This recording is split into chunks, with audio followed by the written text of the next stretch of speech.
출애굽기 5장 15절부터 21절까지 말씀, 제가 가진 성경으로 신약 88면입니다. 15절로 21절까지 말씀 이제 한 절씩 저와 함께 교독하시겠습니다. 이스라엘 자손의 기록원들이 가서 바로에게 호소하여 이르되, 왕은 어찌하여 당신의 종들에게 이같이 하시나이까?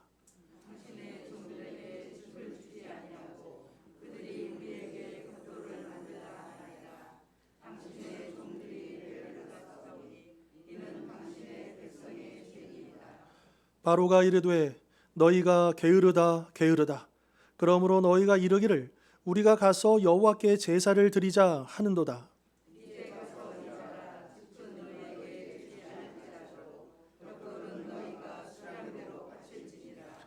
기록하는 일을 맡은 이스라엘 자손들이 너희가 매일 만드는 벽돌을 조금도 감하지 못하리라 함을 듣고 화가 몸에 미친 줄 알고,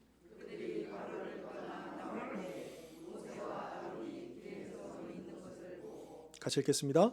그들에게 이르되, 너희가 우리를 바로의 눈과 그의 신하의 눈에 미운 것이 되게 하고 그들의 손에 칼을 주어 우리를 죽이게 하는도다. 여호와는 너희를 살피시고 판단하시기를 원하노라. 아멘. 자, 우리 지난 본문에서요, 이 모세와 아론이 드디어 이제 이 바로 앞에 서서 이스라엘 백성들을 보내라, 이제 이 하나님의 말씀을 전하게 되죠. 자, 그러니까 이 바로가 그것을 단번에 거절했을 뿐만 아니라 이제 이 이스라엘 백성들의 노역을 더 무겁게, 그래서 짚을 주지 않고 그러나 예전 수량대로 이 벽돌을 만들 것을 명령을 하게 되는 것이죠. 자, 그리고 이어지는 오늘 방금 읽었던 이 본문에서요, 그 고통을 견디지 못한 이스라엘의 기록원들. 그러니까 기록원들 하면 좀 감이 안 오잖아요. 그러니까 이 사람들 이렇게 생각하시면 돼요. 작업 반장들. 그러니까 애굽 관리들은 공사 책임자들이고, 이 이스라엘 기록원들은 이제 그 이스라엘 사람들의 작업을 책임져 주는 그런 작업 반장들이라 볼 수 있는 거죠. 자, 이들이 바로를 찾아가서, 아니 왜 이렇게 이런 말도 안 되는 명령을 내리십니까? 우리 이 노동의 좀 강도를 좀 낮춰 주십시오. 이렇게 호소를 하는, 탄원하는 장면으로 그렇게 시작을 하고 있습니다. 자, 15절 보시면요, 이스라엘 자손의 기록원들이 가서 바로에게 뭘 했습니까? 호소했다, 이렇게 표현을 합니다. 자, 이 이스라엘 작업반장들의 입장에서는요, 당연한 어떤 행동이었던 거죠. 왜냐하면 지금 이 상황을 해결할 수 있는 사람은 이 바로밖에 없겠다라고 생각을 한 겁니다. 그러니까 바로의 명령에 따라서 지금 자신들의 운명이 왔다 갔다 좌지우지 된다라고 그들은 믿고 있었기 때문에 지금 이렇게 이 바로를 찾아가서 어려움을 당하니까 이 어려움을 좀 해결해 달라고 바로를 찾아가서 호소를 하고 있다라고 하는 거죠. 자, 그러나 바로에게 호소한 이 이스라엘 사람들은 비록 애굽에서 종살이를 하고 있지만 그들은 바로의 종이 아니라 누구의 백성입니까? 하나님의 백성이잖아요. 하나님의 자녀잖아요. 자, 그렇다면 자신들에게 어려움과 문제가 생길 때 누구에게 가장 먼저 찾아가서 가장 먼저 호소하고 도움을 요청해야 되겠습니까? 여러분, 그 자녀가요, 어려움이 생겼는데 옆집 가가지고 도와달라고 합니까? 아니요, 자기 부모님을 찾아가잖아요. 자기 아버지를 찾아가잖아요. 자, 그러나 이들은 하나님이 아니라 도리어 생각해보면 그들을 핍박하고 있는 이 바로를 찾아가서 자신들의 처지를 하소연하고 도움을 요청했다라고 하는 겁니다. 물론 이들의 요청은 17절, 18절의 말씀처럼 이 바로에 의해서 단번에 거절당하고 쫓겨나게 되죠. 특별히 그들은 16절에서 바로에게 자신들을 뭐라고 표현하느냐? 당신의 뭐라고 합니까? 종이다.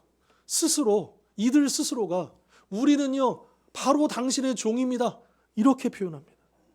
그러니까 이 말 속에는 뭐가 있냐 하면 이들은 하나님의 백성, 하나님의 자녀라고 하는 어떤 영적 정체성을 갖고 산 게 아니라 이들은 그냥 바로의 종으로 살았다는 거예요.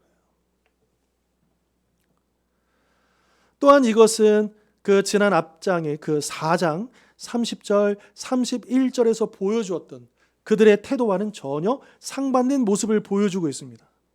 4장 30절, 31절에 어떤 내용이 있었냐면 이 이스라엘 백성들이요, 모세와 아론이 와가지고 그들에게 하나님의 말씀을 전해주고 그 이적을 다 베푸니까 그들이 그것을 보고 믿었고, 하나님께서 그들의 고난을 감찰하셨다, 이 말씀을 듣고 머리 숙여 경배하는. 그래서 우리 하나님이 역시 우리의 부르짖음을 듣고 모세와 아론을 보내주셨구나, 응답해 주셨구나, 우리를 구원해 주시겠다라고 하면서 기쁨으로 감사함으로 그렇게 믿음의 표현을 했던 사람들이었다라고 하는 거죠. 자, 하지만 노동의 강도가 높아지자 그것을 견디지 못하고 하나님께 간구하기보다는 바로를 찾아가 도움을 구했다라고 하는 이것은 그들을 구원하시겠다라는 하나님의 약속보다 그저 이 땅에서 일시적 육체적 평안을 더욱 중요하게 여기고 있었다라고 하는 것을 단적으로 보여주고 있는 것입니다. 자, 이들의 이 모습을 보면서 생각나는 예수님의 비유가 있었어요. 그건 뭐냐? 마태복음 13장 이제 천국 비유장이라고 하잖아요. 여러 비유들이 나오는데 거기에 우리가 너무나도 잘 아는 씨 뿌리는 자의 비유가 있습니다. 4가지 밭이에요. 그런데 그 밭의 두 번째 밭이 뭐냐면 돌밭입니다. 돌밭. 그래서 이렇게 돼 있어요. 더러는 흙이 얕은 돌밭에 떨어짐에 흙이 깊지 아니함으로 곧 싹이 나오나 해가 돋은 후에 타서 뿌리가 없으므로 말랐고, 이렇게 예수님께서 비유를 드십니다. 그리고 나중에 제자들에게 그 아래 칸에 13절, 20절과 21절에서 예수님께서 이렇게 풀어주시는 거죠. 우리 같이 한번 읽어볼까요? 돌밭에 뿌려졌다는 것은 시작. 돌밭에 뿌려졌다는 것은 말씀을 듣고 즉시 기쁨으로 받되 그 속에 뿌리가 없어 잠시 견디다가 말씀으로 말미암아 혼란이나 박해가 일어날 때는 곧 넘어지는 자라. 아멘.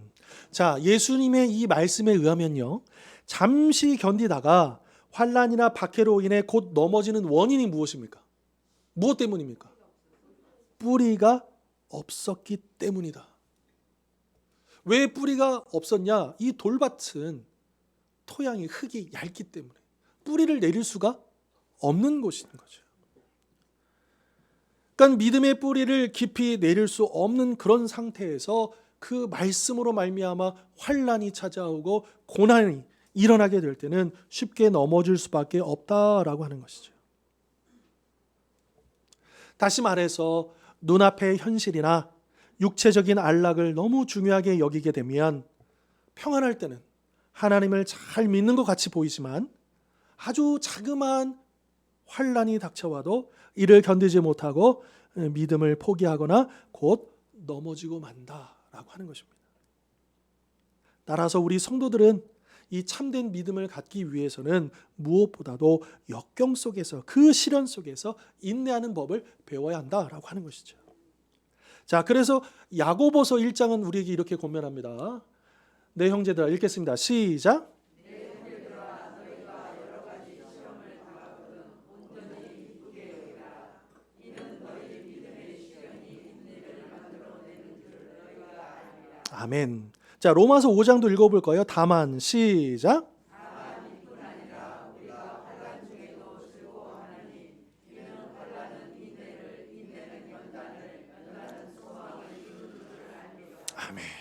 여러분, 이 두 말씀 보면 공통점이 뭐냐 하면 야고보서도 로마서도요, 시험을 당하면 어떻게 하래요?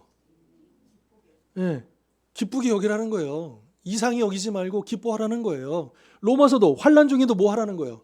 즐거워하라는 거예요. 왜냐하면 그 이유가 뭐냐 하면 야고보서에 의하면 믿음의 시련이 뭘 이루어요?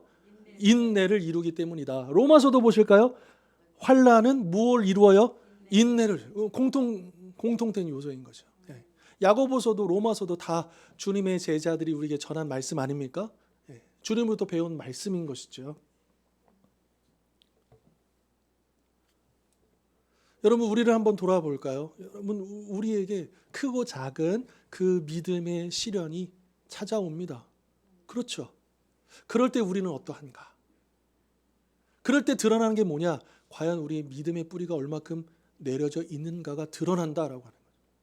평탄할 때는, 아무 문제가 없을 때는 몰라요. 그냥 잘 서 있는 것 같아요. 내 믿음이, 나무가 잘 서 있는 것 같아요. 그런데 시련이 오면 그 뿌리가 얇으면, 깊지 않으면 뽑히는 거죠. 넘어지는 거죠. 자, 바로에게 노동의 강도를 줄여달라고 호소하다가 대차게 거절당한 이스라엘 작업반정들은 돌아가는 길에 모세와 아론을 만납니다. 그리고 그들을 향해서 원망을 쏟아내는데요. 21절 보시면 너희가 우리를 바로의 눈과 그의 신하의 눈에 미운 것이 되게 하고 그들의 손에 칼을 주어 우리를 죽이게 하는도다. 여호와는 너희를 살피시고 판단하시기를 원하노라. 그러니까 이렇게 이제 원망과 저주를 쏟아붓죠. 근데 개역 성경으로는 좀 더 와닿지 않는 부분이 있어서 제가 좀 더 쉬운 번역을 좀 찾아봤습니다. 현대어 성경에 보면 이렇게 돼 있어요. 한번 읽어볼까요? 시작.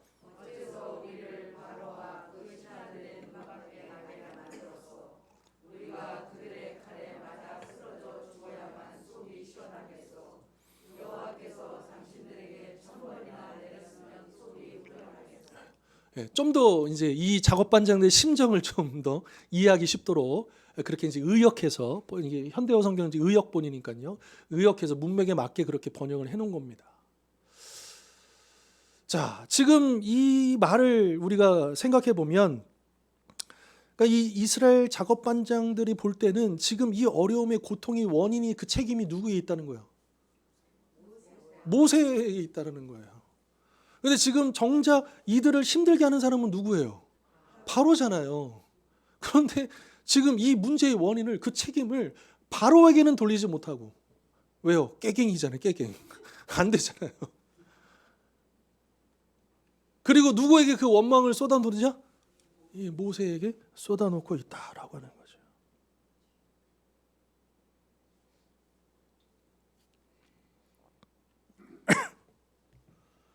그러니까 이들의 말을 들어보면, 그러니까 물론 그들이 의도한 건 아니겠지만 이 논리대로 한다면 그러면 그 바로가 노동의 강도를 옮기기 전 그때는 괜찮은 상태인 거예요. 그것도 중노동인데도. 그런데 이 모세와 아론이 괜히 와서 들쑤셔 놔가지고 이 바로를 화나게 해가지고 지금 우리를 이렇게 더 힘들게 한다 하면서 왜 그런 일을 했느냐라고 막 지금 오히려 역정을 내고 있는 그런 모습이다라고 하는 거죠. 그러니까 이러한 이 이스라엘 백성들의 이 모습은요, 지금 왜 자신들이 애굽의 노예로 살아가고 있는가, 지금 이 고통의 원인이 무엇인가, 이 근본적인 질문은 관심이 없고 그냥 당장 지금 내가 죽게 되었으니, 내가 너무나 힘들게 되었으니, 지금 이 현실적인 눈에 드러난 이 문제만을 가지고 아주 피상적인 그런 모습들을 가지고 또 그렇게 대처하고 있다라고 하는 것이죠. 그리고 이것은 영적으로 굉장히 무지하고 또 하나님을 향한 불신앙의 모습일 수밖에 없겠다라고 하는 것입니다. 그런데 이와 같은 원망과 불신앙의 태도는 사실 오늘 우리의 모습에서도 나타날 수가 있다라고 하는 것이죠. 하나님께서는 어제나 오늘이나 영원토록 동일하시며 또한 그분은 변개하지 않으신다. 즉 하나님의 뜻은 바꿔지지 않습니다. 하나님의 계획은 달라지지 않습니다. 하지만 우리는요, 그 상황에 따라서, 우리 눈앞에 펼쳐진 상황에 따라서 일희 일비하지 않습니까? 조금 괜찮아지면 와 좋았다가 또 바로 조금 안 좋아지면 금방 슬퍼하고 낙심하고 두려워하는. 그러니까 멀리 보지 못하고 그저 당장의 것들만 보면서 그렇게 살아가고 있는 우리 모습이 아니겠는가라고 하는 것이죠. 심지어는 이 이스라엘 백성들이요, 남 탓하고 있잖아요. 모세 탓을 하면서 감히 하나님의 이름을 들먹이면서 하나님의 이름으로 그들을 저주하고 있잖아요. 우리도 그럴 수 있다라고 하는 것이죠. 지금 이 문제의 원인이 어디서 왔느냐? 이것을 더 근본적으로 생각하지 못하고 너 때문이야, 당신 때문이야, 지금 이렇게 어려워진 게 왜 그런 말을 해가지고, 왜 그런 행동을 해가지고, 왜 그런 일을 해가지고 사람들에게, 다른 사람들에게 책임을 돌리면서 그러면서 하나님의 이름을 들먹이는 그런 모습이 우리에게 있을 수도 있겠다라고 하는 것이죠. 자, 그렇다면 이 이스라엘 백성들의 원망이 왜 잘못되었는가? 그 이유를 한 두 가지로 우리가 한번 생각해 보겠습니다. 첫 번째로 이 이스라엘 백성의 원망이 잘못된 이유는 그들이 영원한 영적인 소망, 이 출애굽기의 본문에 비추어 본다면 하나님께서 이 출애굽의 역사를 이루시겠다고 약속하셨잖아요. 그러니까 거기에 대한 소망보다는 당장 일시적, 오늘 당장 나의 육체적인 안정, 육체적인 안위를 추구했기 때문이다라고 하는 것입니다. 아마도 많은 분들 읽어보셨을지도 모르겠는데요. 존 버년의 철로 역정이라는 소설책이 있습니다. 저도 굉장히 재미있게 읽은 책인데요. 이 소설책은 너무나도, 그러니까 이거는 이제 기독교 세계관을 담은 비유와 풍자의 소설이에요. 그런데 이거는 일반 문학에서도 굉장히 그 가치를 인정받은 책입니다. 그래서 영어 영문학과를 가잖아요. 이 철로 역정이라는 책을 공부해요. 그럴 정도로 굉장히 아주 좋은 작품이에요. 근데 그 안에 너무나도 은혜되는 그런 내용들이 쫙 있는데, 이 존 버년의 철로 역정의 주인공 이름이 뭐냐면 크리스천이에요. 크리스천. 네. 그냥 주인공 이름을 통해서 이게 무슨 이야기인지 벌써 감이 오잖아요. 그래서 이 크리스천이라는 주인공이 여러 과정들을 통해서 천국에 이르는 그 과정, 그거를 쭉 하나의 소설로 쓴 책이 바로 철로 역정입니다. 굉장히 재밌어요. 재미도 있고 또 우리에게 많은 통찰력을 주는 그런 책인데요. 여기에 보면 이제 여러 과정을 통과를 해야 되거든요. 천국에 가려면. 그런데 이런 거예요. 그 수많은 과정 중에 어떨 때는 하나님이 이 크리스천을 바로바로 도와주세요. 그래서 바로바로 문제가 해결돼요. 그래서 또 문제를 만나는데 큰 어려움 없이 또 도움을 받아서 바로바로 넘어갑니다. 통과합니다. 그런데 때로는 어쩔 때는요, 기다려야 해요. 바로 해결이 안 돼요. 그런 일들이 나와요. 그런 여러 과정들이 나온다라고 하는 거죠. 그러니까 하나님의 역사는 때로는요, 일순간에 모든 것들이 착착착 진행될 때도 있지만, 그러나 많은 경우는 상당 기간에 걸쳐서 시간이 필요하고 또 점진적으로 단계적으로 하나하나 그렇게 풀어져 나갈 때도 많이 있다라고 하는 것을 우리는 이 책을 읽어보면 굉장히 쉽게 깨달아질 수 있다라고 하는 것이죠. 자, 그렇기 때문에 하나님이 나든 우리 가정이든 우리 공동체든 이 나라든 하나님의 당신의 섭리를 가지고 우리를 이끄실 거 아니에요. 그런데 그 과정 속에서는 하나님은 이러한 일들을 하시기 때문에 그 과정에서 때로는 아주 심각한 어려움과 고통을 만날 수밖에 없다라고 하는 것이죠. 물론 하나님은 우리에게 허락하신 고통마저도 아까 읽었던 것처럼 환난은 인내를 이루어내고, 그렇죠? 그 믿음의 시련이 우리 인내를 더욱더 견고하게 하는 것처럼 그렇게 하나님 우리를 이끄셔요.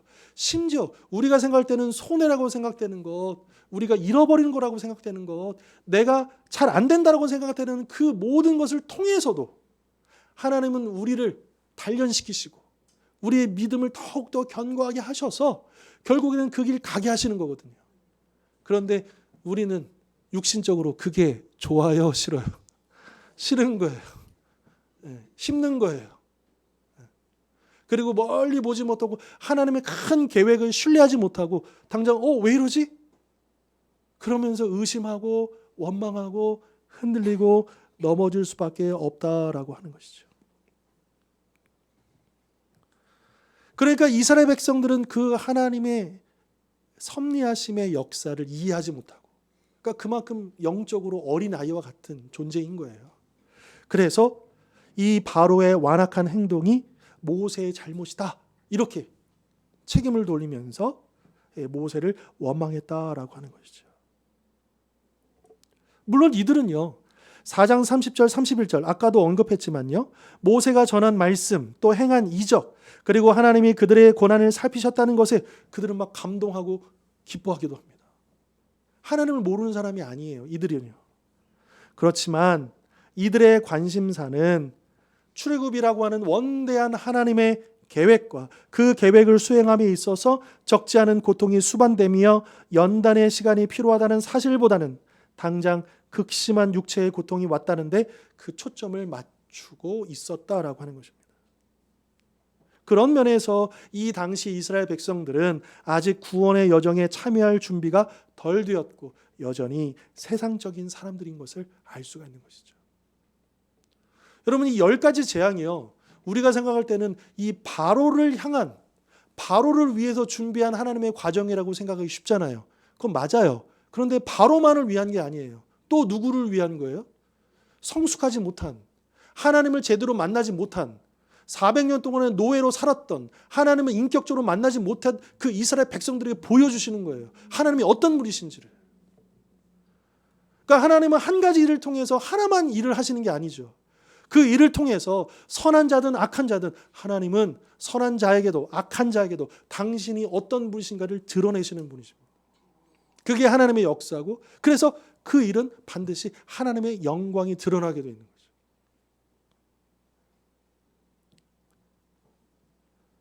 만약 우리에게도 이러한 일들이 일어난다면, 분명히 하나님이 약속해 주셨는데 이게 빨리 이루어지지 않고 오히려 상황은 더 어려워지고 있다라고 한다면, 그 이면에서 역사하시는 하나님의 때를 가지고 하나님도 기다리시면서 그것을 이루어 가시는 그 하나님을 신뢰하고 그 하나님을 온전히 바라볼 수 있겠는가라고 하는 것입니다. 아마 결코 쉽지는 않을 것입니다. 그런 까닭에 우리는 쉬지 않고 하나님 앞에 무릎 꿇고 그분의 뜻을 구해야 하는 것이죠. 그렇게 그 뜻을 구하면서 당장 눈앞에 닥친 어려움에 굴복하지 않고 끝까지 하나님을 원망하지 않았던 욥이 있지 않습니까? 그 믿음을 우리가 본받아야 되겠다라고 하는 것입니다. 여러분, 욥이 뭘 잘못해서 그런 어려움이 왔습니까? 아닙니다. 그리고 또 한 가지 우리가 기억할 사실은 이 욥이 그 믿음의 실현을 통해서 이 욥의 믿음이 더 성장했다는 것도 맞는 이야기고요. 그런데 또 하나 이렇게도 볼 수 있어요. 하나님이 욥에게 그 실현을 허락하시기 전에 그 이제 재미난 이야기가 나오잖아요. 천국 회의에 이 사탄이 참여해가지고 막 이제 그 하나님 앞에 이 욥에 대해서 막 모함하고, 하나님이 그렇게 축복해 주셨으니까 이 욥이 그렇게 하나님을 잘 섬기는 거지, 이런 논리로 얘기하잖아요. 그랬을 때 하나님이, 그래? 너 그렇게 생각해? 알았어. 너 해봐. 이건 무슨 말이냐면 하나님이 욥을, 그러니까 무슨 말이냐면 그 욥에게 주어진 고난은 욥이 감당할 수 있는 시련이었다는 거예요. 결과적으로는 욥이 그 과정을 통해서 그 믿음이 성장한 게 맞습니다. 왜요? 그 욥의 이제 42장인가 후반부에 보면, 내가 전에는 하나님을 귀로만 들었는데 이제 이 과정을 쭉 겪고 나니까 내가 이제 두 눈으로 하나님을 봅니다. 그렇게 고백하잖아요. 그러면서 맨 마지막에 그게 모든 것들이 회복되는데 2배로 회복되죠. 그러니까 그것은 그의 믿음이 그 시련을 통해서 성장했다는 걸 말해줌과 동시에 아까 얘기했던 대로 하나님이 욥을 믿었고 그 믿음에 합당한 시련을 주셨다. 그래서 하나님은 사람이 감당할 만한 시험을 주시지 내 분량에서 벗어난 시험을 주실 리가 없다. 혹여라도 내가 감당할 수 없다면 피할 길을 예비해 주시는 분이 우리 하나님이시다. 그러니까 나에게 닥쳐오는 그 고난과 어려움들을 우리가 거기에 대해서 바로바로 즉각적으로 반응하기 앞서서 우리가 말씀 앞에서 다시 한 번 더 잠잠히, 왜 이런 일들이 벌어지고 있는가? 하나님 앞에 뜻을 물어야 돼요. 여러분, 그게 믿음입니다. 그게 신앙입니다. 세상 사람들이 우상을 섬기고 각종 어떤 나름대로의 신을 섬기는 이유는 다 뭐예요? 내가 잘 되려고, 건강하려고, 나를 위해서잖아요. 그런데 우리 이 신앙생활을 해나가는 것을 나를 위해서입니까? 하나님을 위해서입니까? 하나님의 영광을 위해서잖아요. 전혀 달라요. 단지 믿는 대상만 다르는 게 아니라 믿는 목적이 다르다고요. 이 세상 사람들은 그저 나의 유익이 되면 이 신도 저 신도 다 오케이예요. 그러나 우리는 그러지 않아요. 그렇죠? 우리는 나에게 손해가 돼도 나에게 유익이 돼도 오직 하나님의 영광만이 된다면 오케이인 거예요. 그렇지 않습니까? 이게 올바른 믿음인 것이고 우리가 사모하고 또 갖춰갈 모습인 것이죠. 그런데 이스라엘 백성들은 그러지 못했다라고. 아직 그만큼 어렸고 또 그렇기 때문에 그렇게 원망할 수밖에 없었다라고 하는 것이죠. 자, 다음 두 번째로 이스라엘 백성의 원망이 잘못된 이유는 연결되는 부분인데요. 그들에게는 확고한 믿음이 결핍되어 있었기 때문이다. 확고한 믿음이 없었다라고 하는 거예요. 자, 이스라엘 백성이 애굽에서 계기되어 그들을 섬기겠고 애굽인들은 400년 동안 이스라엘 백성들을 괴롭히리라. 이 내용은요 이미 앞에 나왔어요. 창세기예요. 언제 나왔느냐? 이 이스라엘의 조상 아브라함 때 나왔어요. 하나님께서 미리 아브라함을 통해서 이 앞으로 벌어질 일들을 예고하셨어요. 이게 어쩌다 보니까 이스라엘 백성이 이렇게 된 게 아니에요. 하나님께서 미리 이미 아브라함 시대 때에도 그 이야기를 미리 하셨다. 그러니까 쉽게 말하면 이들에게 주어진 운명이었다라고 하는 겁니다. 그리고 이 가혹한 노예 상태와 애굽의 압제가 끝나면 큰 재물을 일끌고 그곳에서 나올 것이다라는 약속까지 주셨어요. 아브라함에게. 그러니까 아브라함에게 너의 자손들은 그 이방 민족에 가서 괴롭힘을 당한다. 이것만 얘기하신 게 아니라 그것을 통해 가지고 큰 재산을 가지고 더 부흥해서 한 민족으로 그렇게 나오게 될 거다. 그 비전을 주셨어요. 아브라함에게요. 이것을 이스라엘 백성들이 몰랐을까요? 조상 대대로 그 이야기를 듣고 여러분 그래서 요셉이 죽을 때 요셉은 이제 아브라함과 이제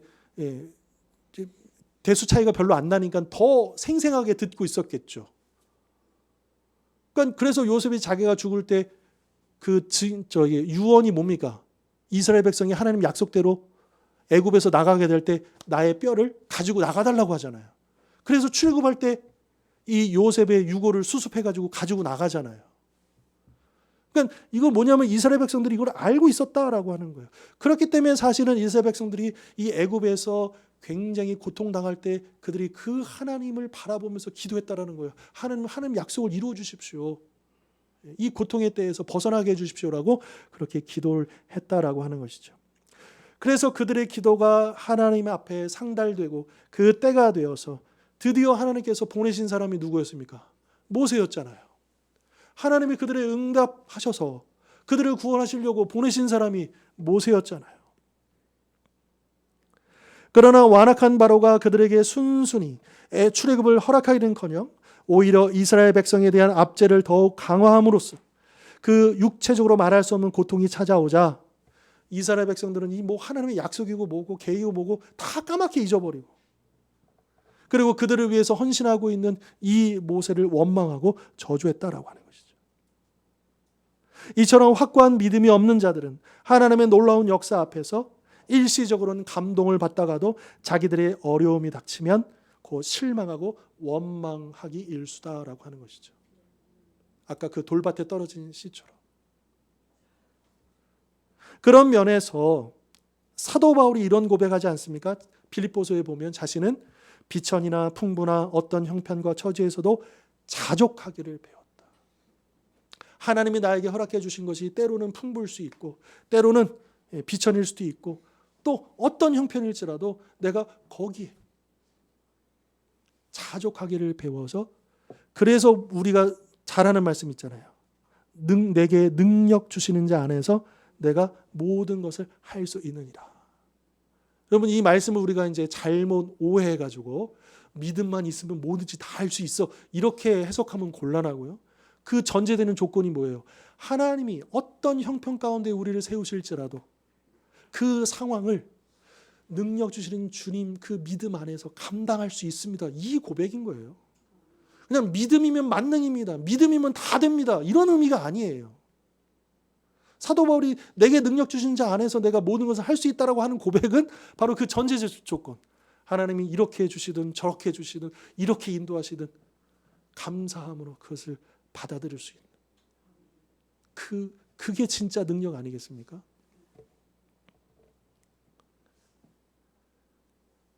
여러분 예수님은 모든 말씀이든 행함이든 이 땅에서 보여주신 그 모든 것이 우리에게 본을 보여주신 거예요. 근데 예수님께서 공생의 사역을 시작할 때 40일 동안 광야에서 금식하시면서 사탄의 시험을 받잖아요. 근데 그 사탄을 이기는 방법이 무엇이었습니까? 말씀이었습니다. 예수님의 자신의 생각과 자신의 말을 하는 게 아니고 그 당시에는 다 구약 성경만 보니까요. 신약 성경이 기록되기 전이니까. 그러니까 예수님도 어릴 때부터 배웠던 그 구약 성경 말씀을 인용해 가지고 사탄을 물리치잖아요. 따라서 우리도 어떤 어려움, 어떤 상황에 처할지라도 바로 오직 하나님의 말씀 위에 굳게 서서 확고한 믿음으로 그 사탄의 유혹과 때로는 우리를 힘들게 하는 그 모든 것들을 물리쳐 이길 수 있어야 한다라고 하는 것입니다. 자, 오늘 본문에서 이스라엘 백성들은 장차 애굽의 종에서 해방된 삶보다는 당장 안정된 삶을 더 중요시함으로써 그들을 구원하시는 하나님의 출애굽 계획은 안중에도 없었고 다만 자신들을 더 힘들게 만든 원흉이라고 여긴 모세를 원망하고 말았습니다. 그들은 거룩한 하나님의 백성으로 살아가기보다 지금보다 안정되고 행복할 수만 있다면 기꺼이 바로의 종으로 살기를 원했습니다. 그래서 모세를 통해 하나님의 말씀을 들었을 때 잠시 기뻐하기는 했지만 그 말씀 안에서 믿음의 뿌리를 깊이 내리지 못한 채 그 말씀으로 인해 바로의 압제가 심해지자 그들은 금세 넘어지고 말았다라고 하는 것이죠. 그러므로 오직 하나님의 말씀 안에 믿음의 뿌리를 깊게 내림으로써 어떠한 고난과 역경 속에서도 쉽게 넘어지지 않고 우리 주님의 약속을 붙들고 믿음의 경주를 완주하는 우리 모든 성도님들 되실 수 있기를 주님의 이름으로 축원합니다. 기도하겠습니다.